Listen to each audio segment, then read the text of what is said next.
4 October তাদের দুজনের প্রথম দেখা হলো। তখন বিকেল ঘনিয়ে আসছে, বাতাসে শীতের আমেজ। 10 অক্টোবর তাদের দীর্ঘক্ষণ কথা হলো টেলিফোনে। সেদিন ছেলেটি নতুন কেনা টবে গোলাপের চারা লাগালো। 30 অক্টোবর রেস্টুরেন্টের নিরালা কেবিনে ছেলেটি বলল, তোমাকে আমি ভালোবাসি। মেয়েটি লজ্জায় মাথা নিচু করে টেবিলে আঁকি বুকি কাটল। 12 ডিসেম্বর গোলাপ গাছে কুঁড়ি ধরল। মেয়েটি রেস্টুরেন্টে ছেলেটিকে জিজ্ঞাসা করল, কেন ভালোবাসো আমায়? আমি সুন্দরী তাই? তোমার চেয়েও সুন্দরী আছে কত। আমার বাবার প্রচুর অর্থ তাই? তোমার বাবার চেয়েও বড়লোক এখানে কম আছে। তাহলে ভালোবাসি ভালোবাসি, তাহার আবার কারণ হয় নাকি? মেয়েটি বাড়ি ফিরে বন্ধুদের সঙ্গে টেলিফোনে অনেক আলোচনা করল। সবাই এক বাক্যে বুঝিয়ে দিল, ভালো যখন বাসে তখন একটা কিছু কারণ তো আছে বটেই, সেটা না বুঝে বেশি এগোস না। 3 জানুয়ারি মেয়েটি বলল, আমার কাছে কি চাও? কই, চাইনি তো কিছু। ভালোবাসো অথচ চাও না, তাহলে? না চাহিলে যারে পাওয়া যায়। এ তো গান। শুধুই গান? তাছাড়া কি? কিছুই যদি না চাও তবে ভালোবাসো কেন? ভালোবাসি তাই ভালোবাসা দিতে চাই। চাইব কেন? তুমি সত্যি অদ্ভুত। 10 ফেব্রুয়ারি দুজনে দেখা হলো মেট্রো স্টেশনে, পাতালে।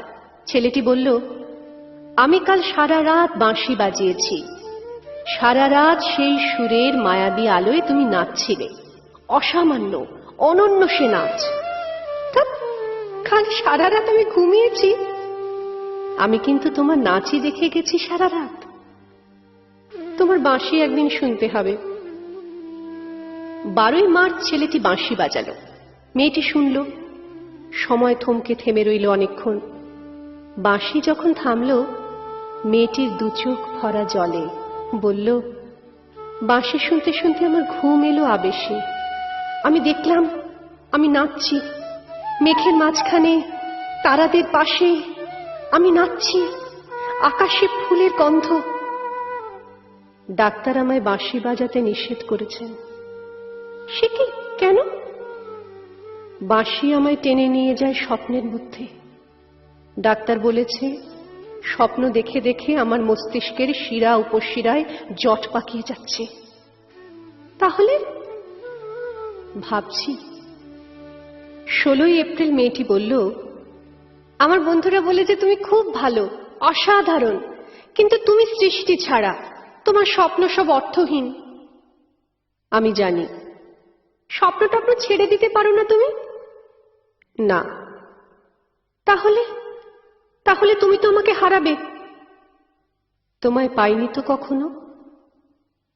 5ই মে ছেলেটির মস্তিষ্কে অপারেশন হলো। একটু সুস্থ হতে মেয়েটি এসে বলল, ভালো আছো তো?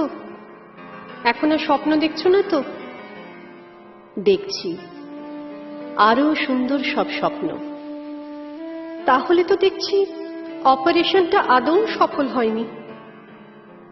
বাড়ি ফিরে বন্ধুদের ফোন করলো মেয়েটি।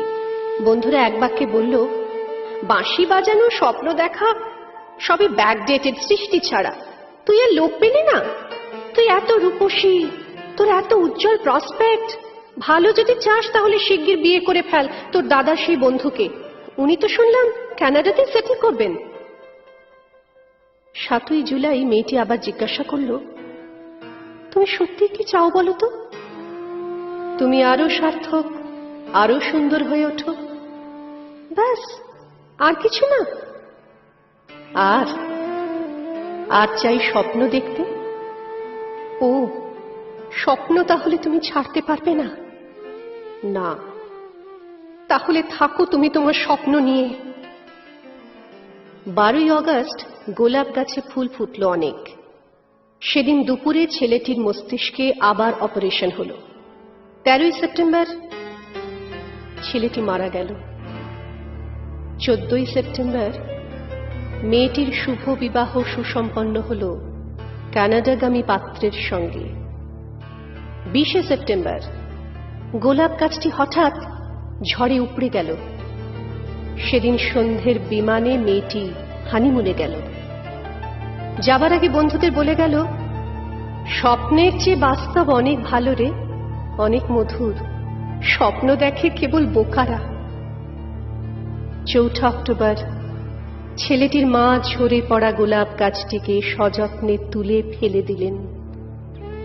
শূন্য টবে তখন কয়েকটা পোকা, কয়েকটা মাছি।